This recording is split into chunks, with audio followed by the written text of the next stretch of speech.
Okay. We're live. All right.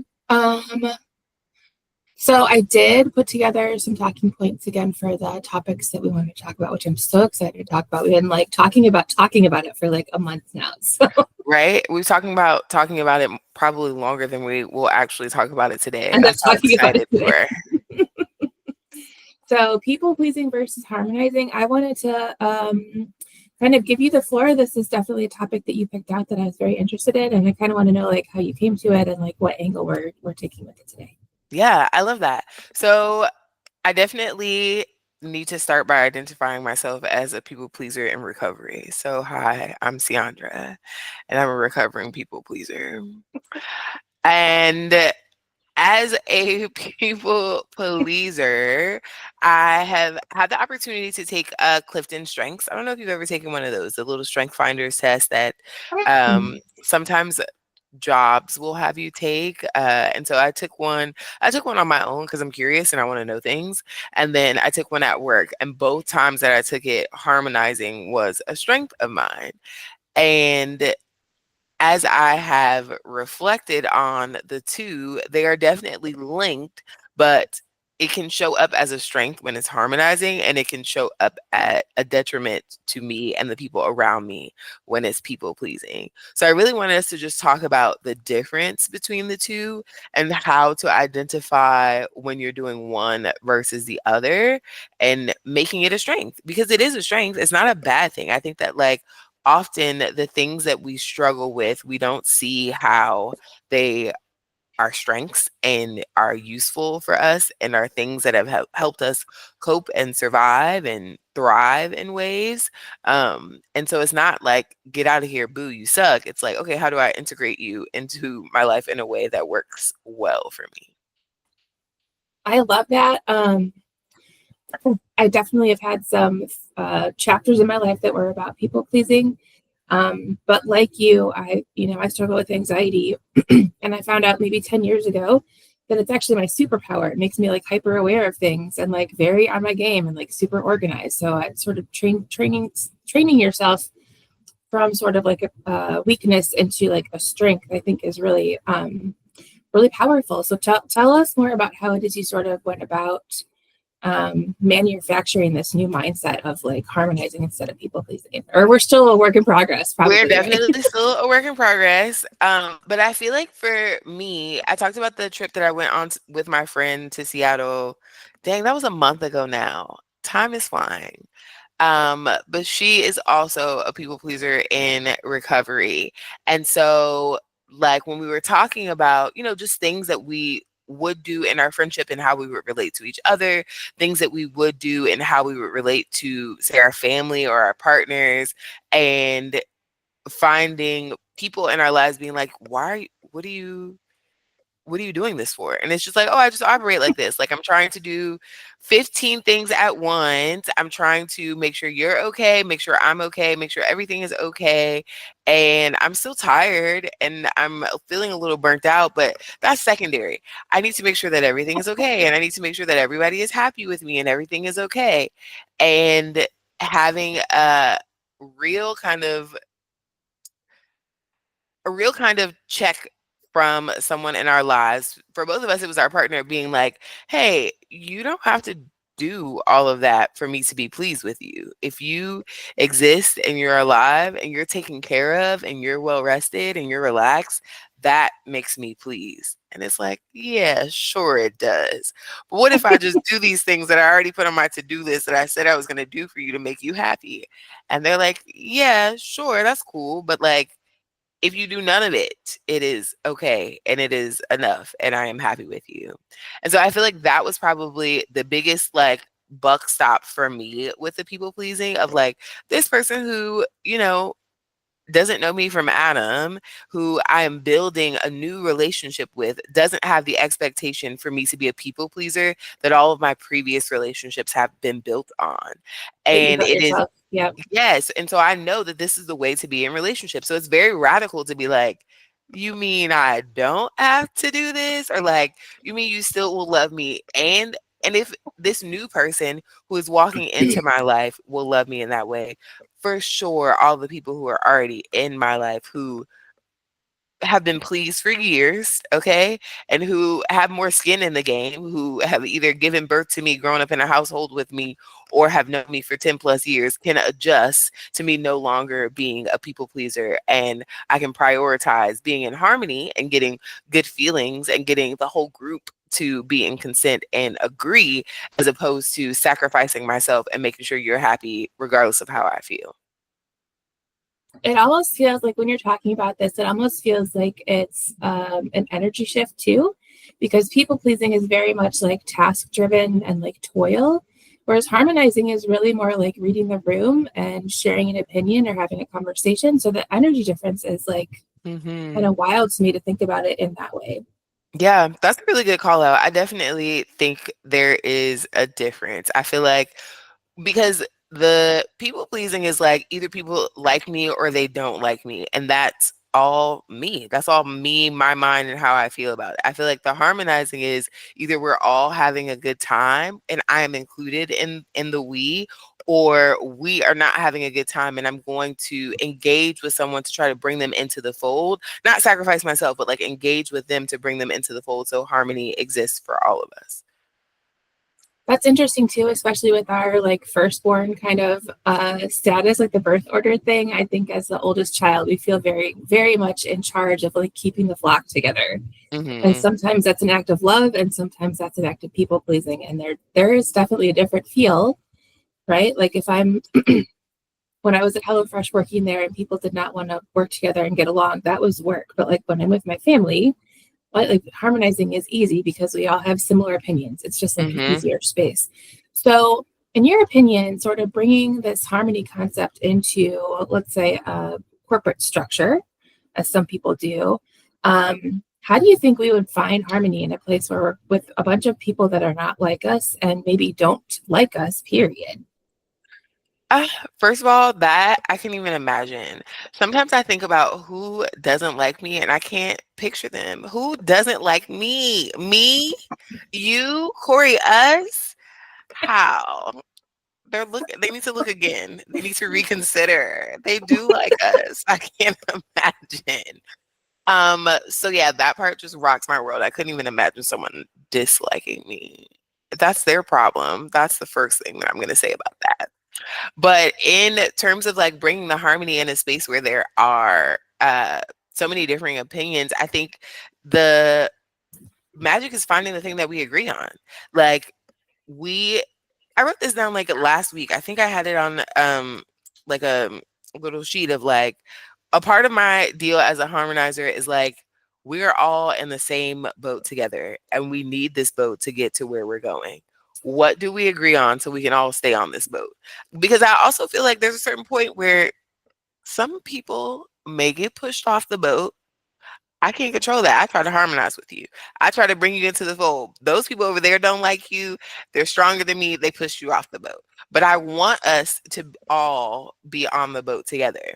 I think the biggest example that I can think of is like the political landscape right now, right? So when it was voting season and people are making decisions about who they're going to vote for, and we're in a space like where the announcement is made of who is now the president of this country, my reaction was like, the people who made the decision to vote for this man, even though I don't agree with them, think I have to believe that they're doing something that is in their best interest. It's not about them screwing me over. It's about them doing something that is in their best interest. And because that is true, I hope that they get exactly what they want for it. Because if they get what is in their best interest and it somehow serves the larger boat, then like great, like we're all going to get there together. Even if I disagree with the way that we're going to go about it, even if I disagree with the person who is going to be the captain of this boat, we're also on this boat together, and you want something even if it's different from me. I hope you get exactly what it is that you want, because for some reason you think it serves your best interest, and I'd love to see what that is. And I feel like that to me is the perfect example of harmonizing, is like you I have to believe that it is human nature for us to be compassionate and to be driven by our own happiness and to avoid suffering. So if you're doing something, it has to be for that reason. And even if I disagree, I hope that I get the benefit of that happiness and avoiding the suffering with you.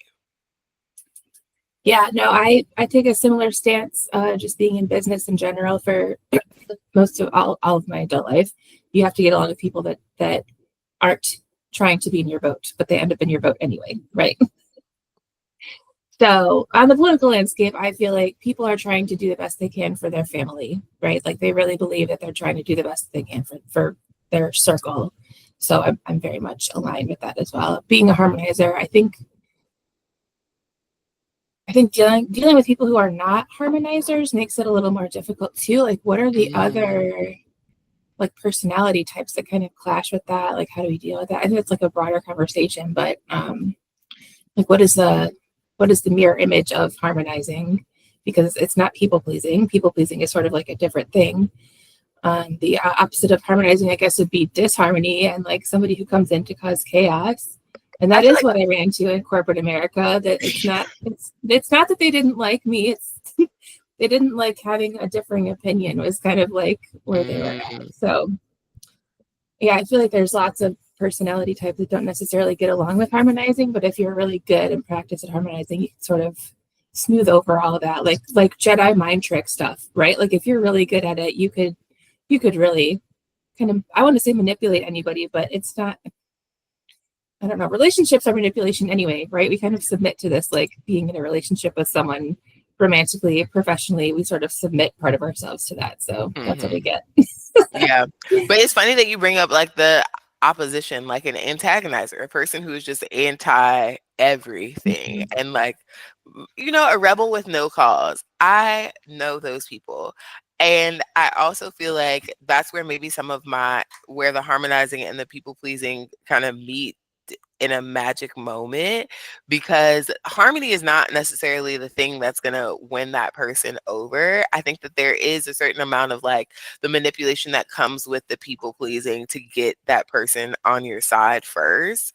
I'm thinking of a specific person who, like, so I work in fitness, and there's a person who I was like, man, it seems like this guy never smiles. Like, we're here to have fun. Like, what's going on?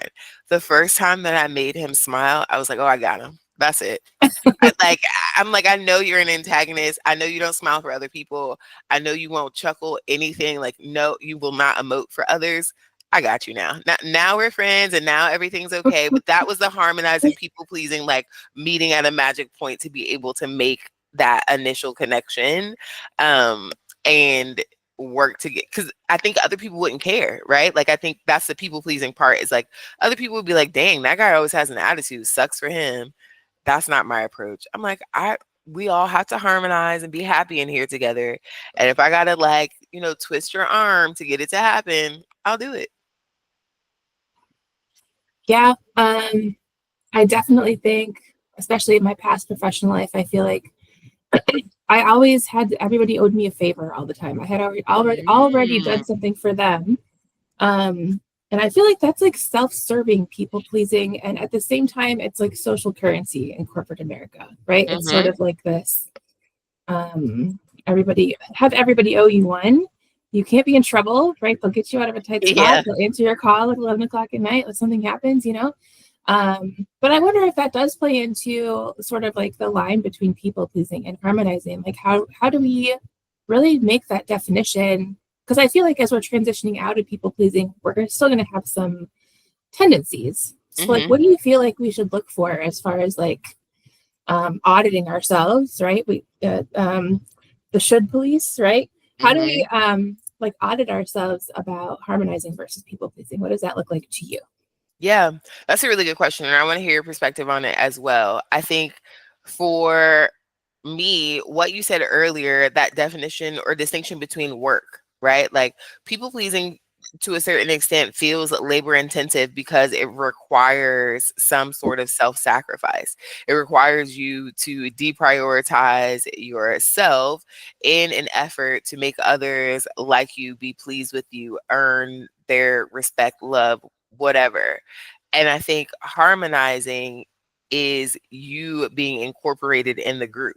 So your opinion matters and your pleasure matters as much as all the other people in the group. And so you take that into account. If there is, I think a good example of that for me is, I think I shared this already, of like the experience I had with my friend in Seattle. So we are in a space where her flight got delayed. She's like, come in late. I'm hungry. I've been running around all day. And she's like, let's meet up for dinner. Like, once I get, settled, we're going to meet up for dinner. I'm like, okay, that sounds good. Like, I'd love to be able to meet up for dinner, especially since you're just landing. I want us to have your first meal together. I get to the location where we're supposed to meet up for dinner. And she's like, I just got back to the hotel. I think it's going to take me a while to like get ready and then get out to you. I'm like, okay, what's a while? And she's like, probably like an hour, maybe a little bit longer than that. I said, I'm hungry right now. What am I going to do for that hour while I'm waiting for you? How about this? How about I'm going to eat now. And if you want me to wait for you, I will wait for you. But I could also just bring your food back. And then, we can have dessert together. We could do something else together to like commemorate the moment and both of us being here.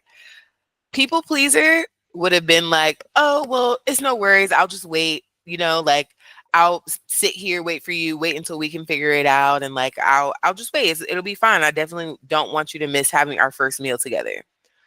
Harmonizing, I have to eat. So I'm going to eat. If I eat and wait for you, that's an option, especially if you still want to, come to this restaurant, have that experience. If I eat and bring you back something, that's another option. You'll still have the same food as me. We can talk about how good it was. We'll have that experience. If we don't eat together, but we go out to dessert, we can still have that experience of like coming together, celebrating the fact that we're together and having something. Everybody's needs are met. I think that to me is a key distinction of like where you're sacrificing yourself, where you're including your needs in that harmony. And I'm also picking up as you're talking about this sort of like the like the yes person or the negotiating person. Mm-hmm. Right? Yeah. Because I'm not just going to sit here and starve because you need to take an hour to get ready. Like, please, by all means, like, be happy with yourself and like take a shower. We don't like stinky, right? Like, I'm okay with this. All of that is fine. I also have to eat. So I'm just thinking like people that just very flippantly say, yes, okay. If that's your first response, like starting to get into negotiating, for everybody instead of just saying yes to everything that comes along. Mm-hmm. I've definitely seen that. Wait, what did you think? Is that the thing for you, the yes versus the negotiating? Well, I'm sort of just like listening to you talk. I don't necessarily find myself being a people pleaser. It's a spectrum, right? People are like, they have it so bad, and other people are like, yeah, I do it to, manipulate the situation or whatever, like fine. But I think the thing that I was looking for is sort of like that self-audit type of situation, and the blatant like, yes, fine, like whatever you want. That is sort of like flippant and people pleasing. I more often will negotiate, right? Like if I'm not into part of it, I'll be like, could we try this or maybe go here instead? Or right, like I don't have the gas money to take a 4-hour trip. Could we meet in the middle? Right? Like I'm always negotiating those kinds of things. That comes pretty natural to me. But I do want to be able to audit myself and see, if there's places that I don't recognize that I have people pleasing tendencies. I think that's the place that I'd like to get to. Mm-hmm. Yeah. I think that distinction of like a blatant yes without any consideration for self is a big part of it. And then, like I said, like that working piece, if it's going to require a sacrifice of yourself, that isn't a sacrifice that needs to be made. Because I don't think, and I think this is interesting because there's a book that I was reading about friendship and about how, in modern friendships there is this excuse me, in modern friendships there is this crux where people are like, oh, my boundaries, I don't do this for friends, I can't do this, or I won't do this because of my boundaries and what I can't sacrifice. I think that it is normal, natural, and encouraged to sacrifice to some extent in relationships. That is a part of it. That's what compromise is about. That's what that negotiation is about. Sometimes you're going to negotiate and you're going to be like, oh, I gave up something. great. That was a true negotiation because neither side is walking away with the exact image of what they came up with. So I feel like there there is a line of like, okay, you're not people pleasing, you're just not showing up. Like you won't do anything for anyone. You say no to everything. That's crazy. Like, who are you in harmony with besides yourself? If you're only thinking about yourself and it's like, no, no, no, and I can't do anything for anyone else, then you aren't being considerate. And I feel like that is a challenge for people who are moving away from people pleasing, is that they can flip so far to the other side of I won't, I can't, and I don't. That almost sounds like oh, my brain is tickling. The opposite of harmonizing is narcissism. Mm. Because that's almost what you sound like. No, and I'm only about me. That sounds like a little. So if it was a spectrum, one Yeah, side is harmonizing, one side is narcissism, and I feel like people pleasing almost is sort of like in the in the middle. middle. Yeah. Because on the narcissistic side, people pleasing is more about manipulation. On the harmonizing side, it's like giving too much of yourself. But they're Hmm. that is like the mirror of harmonizing. I think is narcissism. That was interesting. Yeah. Yeah. And who doesn't love that word in the year 2025? They're throwing it I'm around like saying everybody. I'm a narcissist at least half the time. 3 out of 5 times in a week. I'm the narcissist. It's me. Yeah, and I think too, like our relationships kind of fall on that same spectrum, right? Mm. Like in every like romantic or even business relationships, we sort of fall somewhere on that spectrum between narcissism and harmonizing. Hopefully more towards harmonizing because you and I are harmonizers, but I feel like the people that are more narcissistic kind of glom together too in the same way like Mm. you and I do. Like life just has a way of putting people together. Interesting. Yeah, that is interesting. I would be interested to see how those people work together, right? Because a part of what the benefit is of being with a fellow harmonizer is there is this desire for us to be on one accord. If it's always about me and it's always about you, where's we? There is no we. There's no time to talk about what we need, you know? And so I couldn't imagine. Yeah, that seems like a different universe to me. Like somebody else's planet or something, like a world of that. Yeah, yeah. I can't imagine. But again, I still think of those people as like, we're on the same boat. Like, come on, guys. Like, cut it out. Like, think about the boat. Think about the fact that the boat needs, even if you want to get to that destination, you probably still need the captain. You need somebody to operate the system. Like, you can't do it all on your own. So Mhm, think about the boat. mhm. I think too, like narcissists and people pleasers kind of end up intermeshed because people that are people pleasing are seeking validation, and the narcissist is only giving validation if it's on their terms. Mm. So if you're a really good people pleaser, you can get along with a narcissist. Just keep trying. Ah, that's so funny. That's very hard. That would be a very hard and hard relationship. But I do think that I know that we're going on a different path with thinking about relationships, and I'm thinking about romantic relationships in particular. I dated my like college boyfriend was a also a pretty big people pleaser and harmonizer, and it was an interesting mix because I mean, we were always pleased. Like nobody was upset with the other person.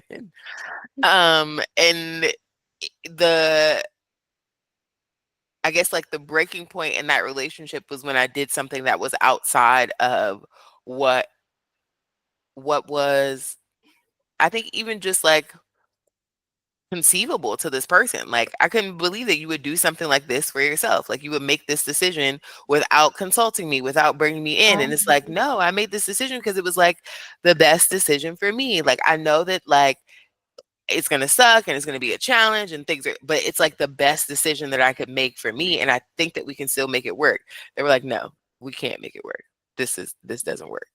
There was one right choice. You didn't make that choice. And so now our relationship is over. Um, so yeah, that's interesting to me. But also to bring it back full circle of talking about like how my friend and I are people pleasers, but we're with people who like don't respond well to that. Like their pleasure is us being well taken care of. Um, Mhm. it kind of stops you in your tracks from doing the labor part of the people pleasing. And harmonizing is really easy because this person wants you to be happy. So they're whatever you want. Like it's very easy for them to be like, whatever is going to make you happy will bring us the most harmony here. So let's find what that is. So an interesting kind of it's not a people pleaser. People pleaser to me sounds like it doesn't work based off of my experience, but like a recovering people pleaser and a pseudo harmonizer seem like a good match. Yeah, I think as you're talking about people pleaser, that's like just kind of manufactured the whole way through, right? Mm-hmm. A person conceivably would not be able to see it from the inside of that relationship. But sort of looking at it from an external view, it just feels like, if I'm pleasing you and you're pleasing me, but neither one of us is actually like happy with the situation, right? It just sort of feels like manufactured in a way, like less Yeah. organic and more manufactured in a way. Yeah. No, that's a really good description for it. It is to me performative. I'm going to perform the things that I know will bring you. And that's so easy to do in a romantic relationship, at least to me. Like, we got movies, we got books, we got songs, we got plenty of things that will make it like, especially from a man's POV, like baby balloons, Mhm. flowers, and food. That's all you got to do and keep us happy. So, if And you're a dresses people, with pockets, that's all I need. yeah, that's a good one. That's for sure up there high on the list. So if you can do those things, why would I be unhappy? But doing those things to please me without any genuine care, love, interest in who I am as a person does feel manufactured and feel performative. And the same Mhm. could be true on the other side of like, okay, I'm going to do what I think, quote unquote, a man likes. I'm going to feed him or whatever performative acts I'm going to do. And like, sure, that feels good. But if it's performative and not based off of like me, who I am as a person, and actually having love and care for me, then it will feel very manufactured. Mm. Yeah, absolutely. And I can say too, like looking at narcissistic relationships to people pleasers in a corporate fashion, that's where I've seen it the most. Um, I do feel like to that point, it's like people's expectations of how you will interact and engage with them is all filtered through their lens. So you're right. If I'm a people pleaser, the person who says yes to me and does everything that I want them to do makes me the happiest and feels like the best employee because I'm like, I see so much of myself in them and like they're doing the right thing. But I'm curious because I don't necessarily think that, at least in my work experience, I haven't had a lot of people pleasers in leadership.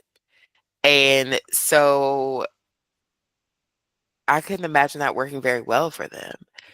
well, so the way that that particular situation went down is that she had been at many other large corporations and moved up the ladder. And so when she came in, she brought all of her people with her. So she had sort of like an army of people that she expected to bring with her, and they are her. I don't want to sound like this is like a cartoon, but she's just sort of like nefarious, right? Like they're just kind of like sneaky and like fake nice, and like Mm, that kind of thing. So that she brought her own minions with her, so to speak. okay. I think is Good. the I best way to thought describe minions. As soon as you started talking, I was like, so she brought her own minions in. it. I didn't want to say that because I don't think that they're bad people. I just think that they're invested in her system, I guess is maybe the best way to say it as far as a career is concerned. Hmm. Yeah. And the culture of every company is different. So I think to what I just said of like, I don't know any people pleasers in leadership. I have been in more companies or environments where it is charisma based. The leader is the person who is like the loudest, like extroverted, zhuzh having kind of person. And those people have no problem saying no. They're not yes. I'm a personality hire, baby. You know what you bought when you got me. Yes, no. I barely do the job that I do have. Why would I say yes to more tasks and responsibilities? I'm just here for the vibes. Those are the kind of people that I have had as leaders. I've had all kinds of leaders. I could do a whole show on my own. I could write a book about that. I probably should write a book about that. I've seen some things at work. Mm. Mm, You got anything okay. else? Any other things that came up? I did want to go through the talking points that AI gave to us. I'm actually going to make a GPT for these sessions, Okay. personalize it Yay. because I figured out how to do that the other day. Super fun. Define the terms. People pleasing, acting out of fear of conflict, rejection, or disappointing others, rooted in external validation and self abandonment. I think Mm-hmm. that is right in line with what we were talking about. Yeah. Harmonizing is creating balance, understanding, and mutual respect in relationships rooted in self awareness, empathy, and internal alignment. Mm-hmm. Again, Yeah. right in line with what we were talking about. I think we define that sort of just by chatting. Look at us, smarter than a computer. The prompt for our audience is: have you ever said yes when your body screamed no? Well, I'll turn that question on you. Have you ever said yes when your body screamed no?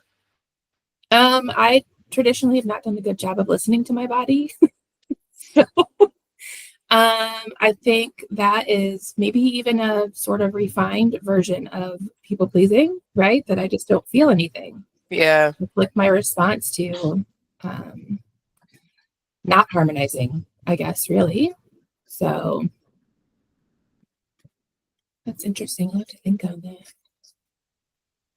I definitely have. I can't think of a specific example, but I know for sure that I have because I know when the question was posed, I knew the feeling.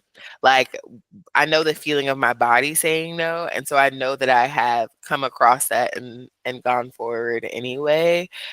For me, it's like the pit of my stomach gets fiery, and my throat feels kind of constricted. It's like hard for me to say yes, if that makes sense. It's like my body is like fighting really hard for me to Fighting. not say yes, and giving me all these cues that like yes is not the right answer. So that's interesting. The two spots that you talked about are chakras, right? There's a Mhm. throat chakra and there's one in your, there's like three in your stomach, isn't there? I'm Mhm. not very well versed on this. Do you feel like that physical response to saying yes when your body wants to say no? Do you feel like that's rooted in your chakras, maybe? Oh yeah, for sure. I don't know if you've ever looked. Oh, well, of course you have. We looked at human design, and so human design has like the defined versus the open. And I have a defined throat chakra, and then I think I have a defined spleen or something. Something in my gut area is defined. Fancy Um, spleen. yeah, the part of our body that we all are like, what does it even do? But yes, the spleen I think is defined, and so having that knowledge and being able to trace it back to like years of feeling things in those two areas, I'm like, ooh, this is very much real and accurate for me because it happens. I think it happens to me even if there is outside of the like yes, no kind of equation, if there is something that has happened in an exchange that doesn't feel good, like my feelings have been hurt, or I should say something about how this person, made me feel or what just happened. I should say something about that. Those two areas will fire up immediately and have me be like, okay, I should say something. Interesting. The next part it has here is key differences, and it's like two columns. So a people pleasing column and harmonizing column. People pleasing is fear driven, harmonizing is value driven. People pleasing suppresses your needs, harmonizing includes your needs. We definitely talked about We that. did. People pleasing creates resentment, harmonizing Oh, fosters mutual respect. Okay, so the part about creates resentment, yeah, I big. think I maybe have participated in more people pleasing than I thought. Okay. I love resentment against people that I work with that have done me wrong. I love it. I just hang on to it Mm, forever. I've been working on that too. So I think I did do more people pleasing than I thought. Again, yeah. I couldn't feel it in my body, right? That just the connection was not there. So I wonder then if for you, the suppressing of your own needs wasn't something that you saw. Like, I think that it sounds to me that like you were like, I'm not, nothing is happening to me. I'm just doing this person a favor. I'm doing something for them. This isn't having an impact on me. But I guess putting it into the context of this is another task in a 30-hour day. You shouldn't be working that long. Let's start there. You shouldn't be working that long. So that was strike number one. Strike number two is you're adding something onto a plate that is already full. This plate doesn't have room for an additional thing. I said yes to the thing, and I did the thing. I delivered the thing well. You got it quick. You probably gave me a deadline for when you wanted the thing, not a negotiation of like, hey, can you do this thing for me? And you say, hey, my plate's full. I'll get it to you by Friday. All of those things were a suppressing of your needs, even if you didn't see it that way, it sounds like. Well, yeah, even sort of like depriving myself of self-care in light of working so many hours. And then getting, like a crappy raise at the end of the year, right? Like I worked my butt off for you. How dare you, right? And so the tasks that I had been doing were actually people pleasing because it did develop resentment against leadership at that time. So that's an interesting light bulb moment for me that I definitely did more people pleasing than I thought I did. I'll probably reflect on that a little bit and, start excavating that part. All right. People pleasing seeks to be liked. Harmonizing seeks to connect. People pleasing over apologizes. Harmonizing owns impact without self erasure. That sounds to me like my planning background, but including myself in the mix. Yeah. Yeah.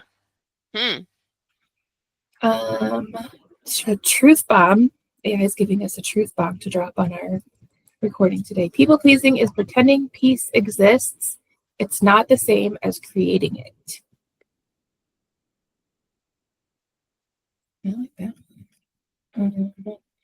Where does it come from? Childhood roles, example, peacemaker or caretaker. Gender and cultural conditioning, especially for women and marginalized identities. Trauma responses, fawn and chronic overachievement and perfectionism. Wow. Sounds like a Ding, ding, recipe ding. for my life. Do we know anybody like that? Let's see. I check all 5 out of 5 boxes. Yeah. It's funny. Just the truth bomb of like people pleasing is not creating peace. It's doing what? It's pretending there's peace. People pleasing is pretending peace exists. It's not the same as creating it. Yeah. Yeah. I'm gonna put it in the chat just for funsies. Oh, I didn't like that. There we go. I think that's so true. I think, especially as I think this is more friendship based. I have a group of friends from college who, like me, check all of the boxes to be grade A people pleasers. And we had a couple USDA, organic, grass-fed. Yes. I'm that farm to pepper. I am that table. pepper. Yes, farm to table people pleasers. Okay, grade A. And we had a couple of moments of discord in the history of our 10-15 year friendship, and it was discord that built, that included that resentment, that included like pretending that there was peace, and included suppression on both sides. So like I'm feeling like I'm not, come on, like I'm not even getting what I need out of this, and like I'm trying to make this work. The other person feels like I'm not getting what I need out of this and I'm trying to make this work. Nobody's happy, but we're all going along with it, and then it kind of explodes. It has exploded at least 2 times in the course of this friendship. And the first time it was like, oh my gosh, this is the end of the world. The second time it was like, oh, we still haven't learned our lesson. It was just more like, wait, we're older and we're still living like this and having this experience. So yeah, I think pretending the piece is a big piece. And I think to the earlier chart of like the accountability piece, that comes along with harmonizing, right? Like I think that in both times in those friendships where it kind of exploded, there was the people pleaser and me who, because I was at the center of it, the people pleaser and me who was like, I'm sorry, I'm sorry, I'm sorry, let's just move on. I'm sorry, I'm sorry, let's just move on. I don't want us to have these problems. Come on, I'm sorry. Um, and that wasn't enough to reestablish the peace, nor was it enough to get us to move forward in a way that was truly harmonizing, because it happened again. So, you know, so yeah, I was just reflecting on that, and what people pleasing does even in friendships, because everywhere you go, there you are. It's not just your romantic relationships, it's not just you at work, it is you in your friendships, it is you in your family, it is you everywhere that you go. And we talked about the people pleasers in romantic relationships with each other, but the people pleasers in friendships with each other also are going to come across some issues. Well, because part of that's manufactured too, right? If it's people pleaser and another people pleaser, it does end up being kind of manufactured, and the infrastructure is kind of rotting as you build it almost. If you're just focused on making everybody happy, Yeah, a rotten infrastructure sounds horrible. mm-hmm. Needs to be excavated and replaced with like real solid. So how do we go about doing that? How do we transform these relationships that are steeped in people pleasing? Like, how do we help our friendship groups kind of come out of that with us? Like, do we just talk to them about like, I'm like trying to make this mind shift, change about people pleasing versus harmonizing. I'd like to, see what our situation looks like and how you guys feel about it. Yeah, I mean, I think that's a really good starting point. But I also feel like that having that language is unique. I don't think, I mean, I've been with my partner for coming up on 5 years, and my friendship groups change when like the fact that he wasn't expecting me to Mm. people please impacted the way that I showed up in my friendships, and that created tension. But the tension wasn't, it seemed like the tension was related to the relationship, but that's not the truth. The tension was related to the fact that, like, I'm not manufacturing my performance anymore. I'm not willing to work this hard or do these many things or say yes when I really want to say no. And that's creating tension. So I think, yes, a conversation would be great, but I think the conversation requires a certain level of awareness. Um, and I don't know that, and this is just my experience. Like, I don't know that I would have gotten here without him. I don't think that there is any there isn't a pain point big enough for a people pleaser to stop.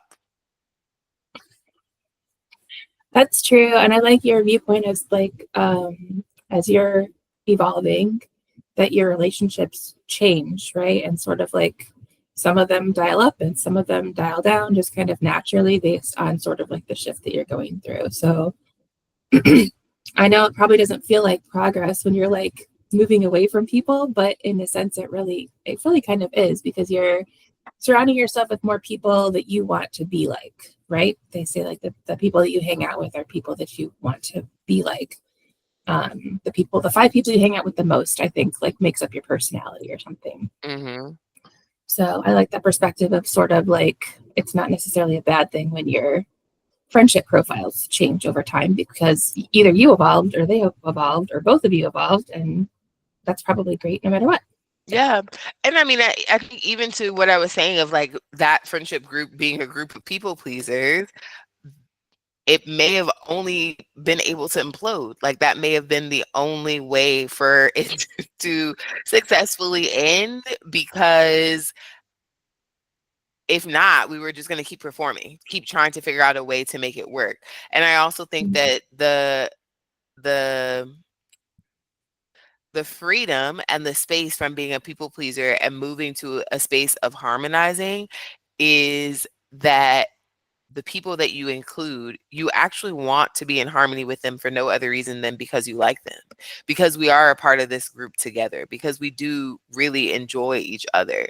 And that's different from a group where you've been performing and people pleasing. I think if you look around and you're like, wait, what do we actually like? That's the same. What do we have in common? Like, Why are we friends? Why are we friends? What happened here? And if it's just history and time, then maybe not. So yeah, man, um, I feel like I'm having a little bit of an epiphany of like, I think that more of my friendships over the course of my life have been people pleasing based than authentic friendships of like, I really like who you are as a person. I didn't think of a friend who I feel very strongly about, who I'm like, I really like who you are as a person. Pleasing you is not my MO. I enjoy spending time with you and like really like who you are as a person. And that should change. I should uh-oh, you heard it. We should have like a like how at Planet Oh, Fitness they have that little lunk alarm.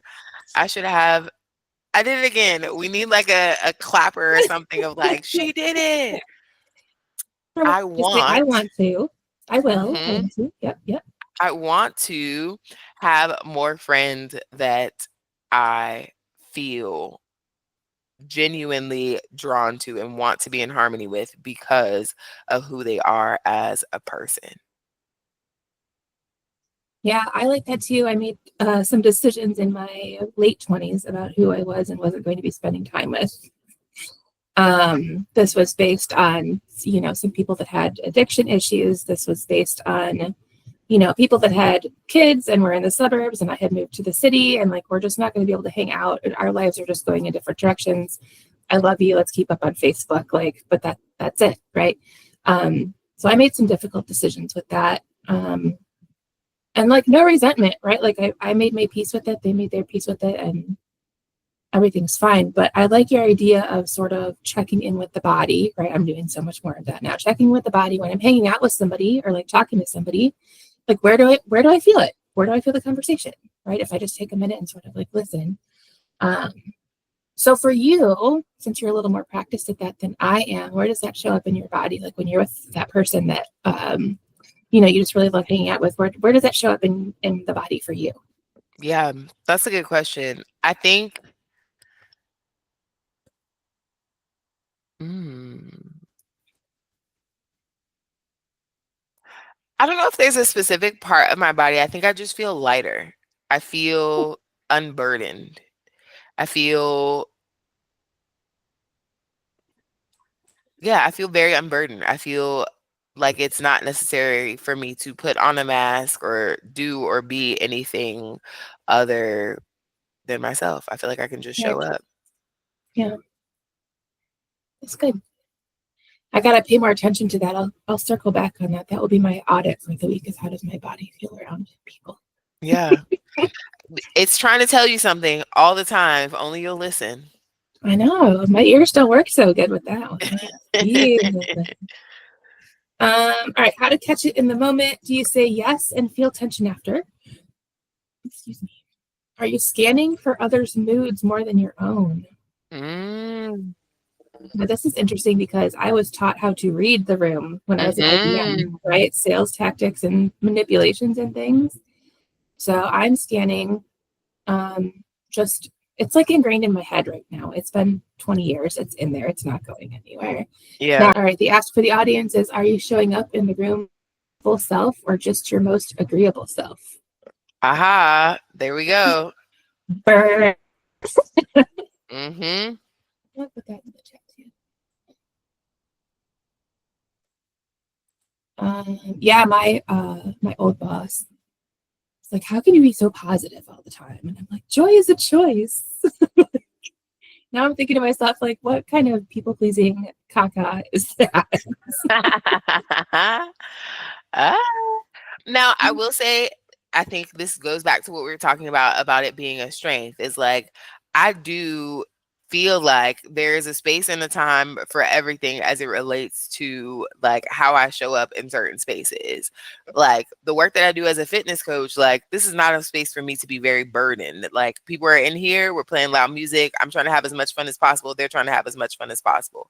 If I'm tired, I will be authentic and like say that if somebody asks me how I'm doing. I'm not going to lie to them, but that is a place where I feel like maybe this could be I'm not going to judge myself. I do feel like work is a place where I want to show up in a specific way. And a part of the way that I like to show up is as neutral as possible, as joyful as possible. It can be true that there are things happening outside of here that are causing me stress, worry, whatever. But if that is so much so that I can't show up neutral, I'm not going to come to work. That's the other option. I'll take the day off. Yeah. And sometimes you have to, like, there's just no two ways about it, right? There's something happens with your family or, you know, a pet or a kid or like whatever. There's things that happen that you just have no control over, and they're hard. Like, and putting yourself through the stress of trying to people please through that is, and people do it all the time. I know. All That's the the problem. That is a problem. We all need to stop. All of us. time. Because I think the problem that happens is once someone else does it, then you see them do it and you're like, well, I guess I should, or I could try. It's not that bad. Someone in my family died, but it wasn't my mom. It's like, go home. Like, why Have a are you cry, take a here? nap, eat a chicken Yes. leg or something. Yeah. Yeah. And I've been guilty of this. This is not me like on the pulpit preaching and like, oh, I've never done it. And I always have had fantastic boundaries. No, I'm also guilty. Arrest me. But now I'm free and I won't go back to that prison again. Yeah. It's the holidays. Everybody's going to be there. We should still go. Like, we do want to see them despite these things. We should still. And then It was a whole disaster. Yeah. Do we then like make harmony with people that say things about what it is we're doing in that's our a good in our own question. mind? Like harmonize ourselves? I am internally harmonizing and like water off a duck's back, I'm letting it go. No, I think Mm, if, well, I guess, okay, in the instance that we're talking about, it's a family member or family having something to say about a decision that we made. Nah, I kind of let it go. I mean, I think the best example that I can think of, I'm newly married. I got married last September and I got married at a courthouse. So there was only a certain number of people who could come. And there were people who thought that they were going to be invited. I don't know why, just because they exist and like they have known me for the majority of my life. But it was my wedding and it was my decision about who to invite or not to invite. And I changed my plans a couple of different times. I was like, we're gonna get married here and then we're gonna do this and then do that.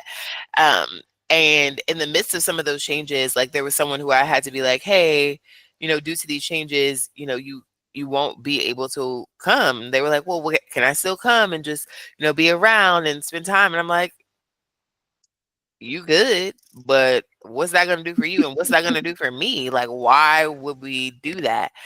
So I had a conversation with the person and they were very upset about it, but that was it. That's where I left it and like explained where I was at.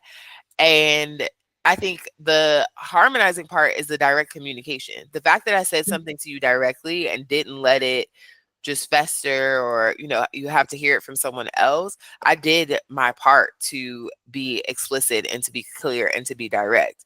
The feelings that you have about that aren't my responsibility unless you also reciprocate with direct communication, and then I can harmonize with that, then we can do something with that. But I did my part and said the thing, and that's all I can do. That was the harmony that I provided. yeah. That's a hard one too. Weddings are always hard though. Everything about a wedding is hard. What a pain in the butt.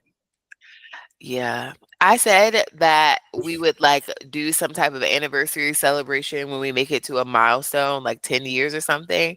But then I hear people talk about planning weddings, like the party event planning part of it. And I'm like, do I really mean that? I don't think I mean it. I might just have a toast in the backyard and be like, okay, yay, we're Yeah. all Little alive. Instagram picture. Fine. We're good. Yeah. Yeah. Yeah. All right. Bullet point number 5. Mm. What harmonizing actually looks like. Active listening without self-sacrifice, conflict resolution with compassion. I'm good at that one. Saying no and staying in connection. That was Mm-hmm. literally exactly what you were just talking about. Valuing both your peace and theirs. Mm-hmm. loving them enough to love their peace too, and yourself. Yeah. Tie it to self-trust and boundaries that don't punish but protect the relationship, especially the one with yourself. Harmonizing with yourself. It's a good Yeah. one. It is a good one. I definitely feel like that point that I was talking about earlier of like boundaries being not weaponized isn't the word that I want to use, but boundaries being a reason to not show up, right? Like I don't have to because of my boundaries. I don't have to, whatever. There is also the greater good of the relationship and thinking about how to protect the relationship and how to stay connected.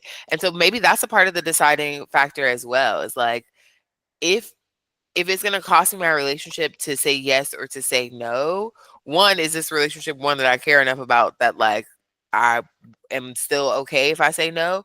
But two is like, how much does this yes cost me? Like, and is there some room for negotiation that it can be a maybe or that it can be a yes and this other thing, um, to help protect against backpedaling towards complete people pleasing, asking yourself those questions of like, is yes or no the only option? If I say no, is it going to cost me the relationship?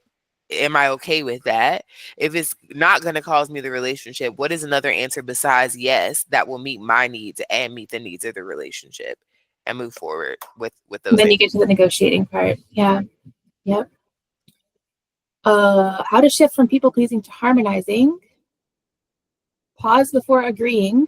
Let me get back to you being the new catchphrase, right? Give yourself Yeah, space and time to think it through. Don't answer in the moment. And that, that's hard. especially when it's like like a gut reaction, to just do it that way. That's a big, let me get back to you. Unless I'm very excited about it. And then I'm like, yeah. Yes, yeah. And then that's a good yes. That's a real, true, full body yes. But more often than not, if it's like I'm not sure, wait until you're sure. But Yeah. I think that's more challenging at work.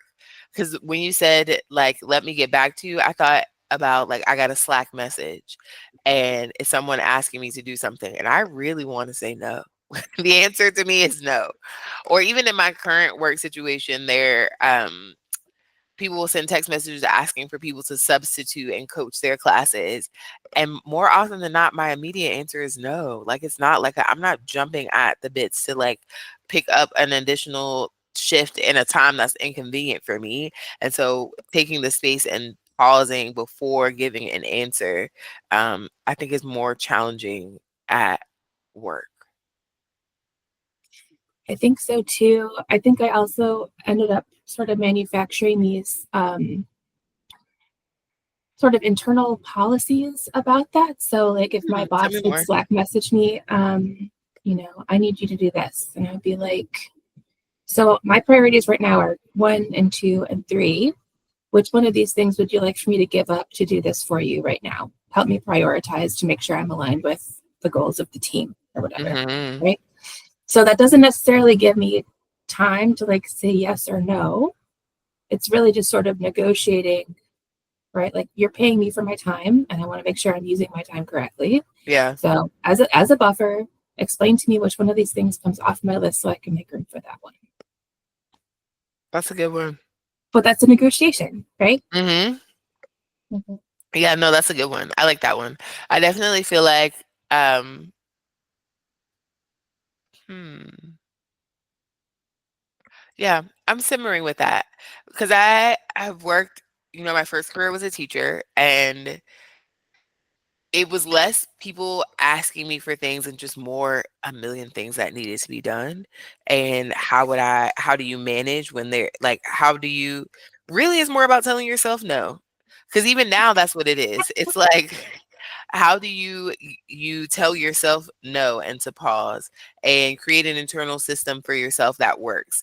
Like, I think right now my system is like sleep on it. Like, if it's not yes or no in the next 5 minutes, then like put it in your mind, sleep on it, and make a decision in the morning. Or if it's not yes or no in the immediate future, like what other things do you need to consider? Like, how does this line up with your values? How does this line up with your schedule? Like, can we look at other factors that will influence whether or not this is a yes or a no? Mm-hmm. Um, and then make a decision based off of those other factors. Because the immediacy is where at least I get in trouble because the other factors haven't been considered. And my husband's like, hey, we had plans for this day. Did we? I never even looked at the calendar. I just said yes to this thing. And now look at me. Now I'm crazy. So, yeah, I feel like, how do you tell yourself no and to pause? And what are you considering as you're making your decision? Yeah, that's something to be built out on my end for sure. Yeah. um, how to shift from pleasing to harmonizing. The next bullet point there is practice honest short no's, like I can't, but thank you for asking. So I do this. I do this when I go to Walgreens to pick up my prescriptions. They're like, "Do you need to speak with the pharmacist?" I'm like, "No, but thank you for asking." That's a good one. That's my practice. No, but thank you for asking. Mm-hmm.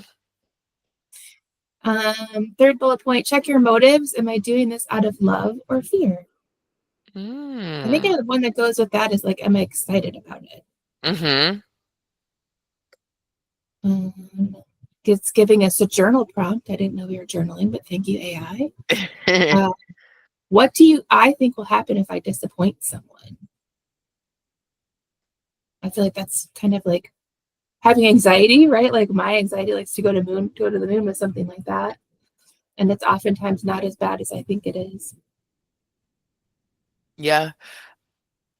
Um, it depends on the person for me, I think more than anything. And I also feel like that perfectionism piece that we talked about earlier is a hidden thread here, because sometimes disappointment for a perfectionist is just making a mistake. Like Mhm. sometimes it's as simple as like, oh, I forgot to do something. And like, no, that's human. That's human error. Like we all make mistakes and that's totally okay. You didn't disappoint anyone. Nobody is like thinking any less of you. You just made a mistake. Um, and I think I came across that yesterday. I was coaching a fitness class and my a couple of just pieces of technology weren't set up. There was like people who sat down at something and it wasn't turned on. I went to go like flip the screen to show the exercises. It was on the wrong day. Then I couldn't get it to the right day. And I was like, there was a time in my life where that would have caused me so much stress and anxiety and like, oh my gosh, like they're going to think the worst of me or like they're going to be so disappointed. This is going to really have an impact on their experience. If it did, one, they'll never probably tell me about it. Like this is not feedback that they're going to give me directly. Two, I'm human and I made a mistake and like that's okay. Like nothing, it didn't cost them anything. They weren't negatively impacted. They got through the workout safely. They still had a good time. All of those things are fine. So I think for me, the biggest piece in that disappointment was like separating disappointment from like a human mistake and a human error. Like if I make a mistake, they're gonna know I'm human. Look at that.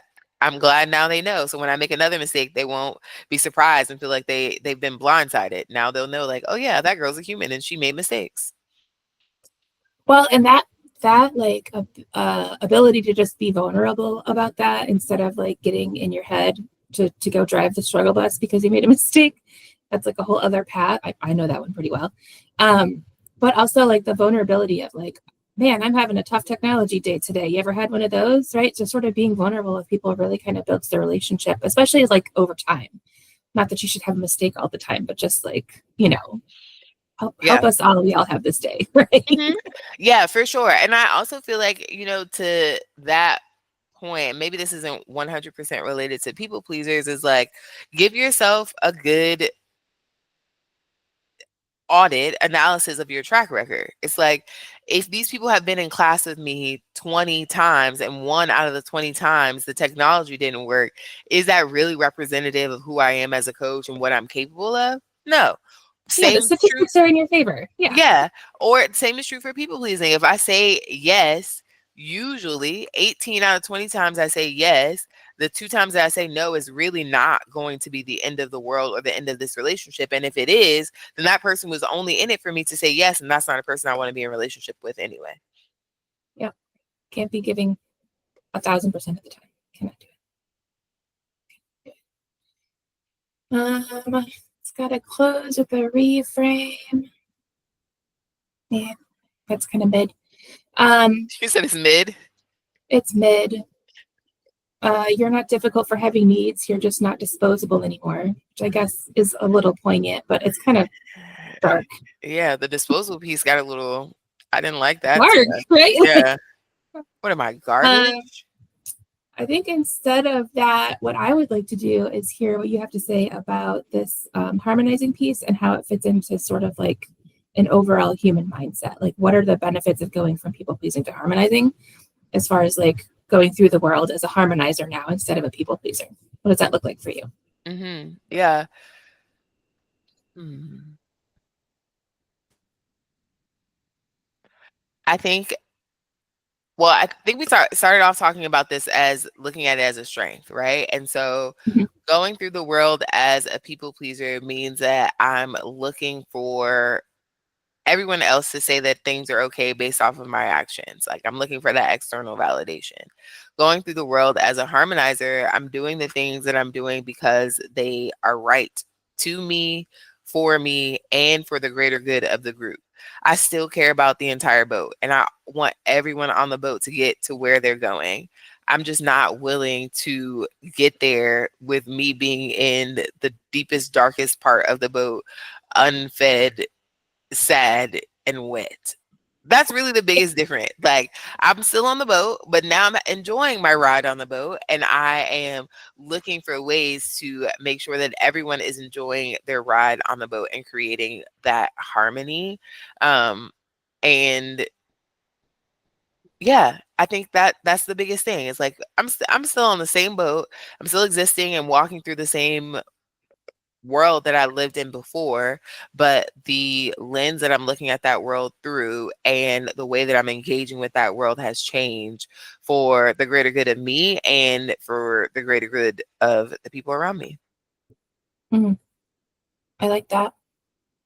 I think for me, it's probably more of like um, letting go of things, Mm, right? Like picking what I'm holding on to, right? So if I'm picking people pleasing activities, right, I don't feel good. I'm like holding that inside. If I pick harmonizing things, it's like I don't have to be the boat. I'm on the boat. yeah, And so yeah. that lightness you're talking about being around people, that's what it feels like to me instead of being, you know, being the boat. I get to be on the boat with everybody else. And it just feels lighter and easier, more natural. And like, I think it sort of shifts like the decisions that I make moving forward because I'm looking for things that I'm aligned with. And like I say that I'm aligned with. Hmm. So I think as a almost as a decision matrix, harmonizing is just sort of I think it will be enlightening for me. Hmm. Yeah. Yeah. Yay. I feel like we did it. Heck yeah. Yeah. This is a great one. Yeah, we knew it would be. We knew it would be. Um, yeah, I'll send you this in an email too, just so you have it. Yeah, anything else we should talk about as far as like harmonizing? No, I feel like we covered it all. We did all the things. All the things.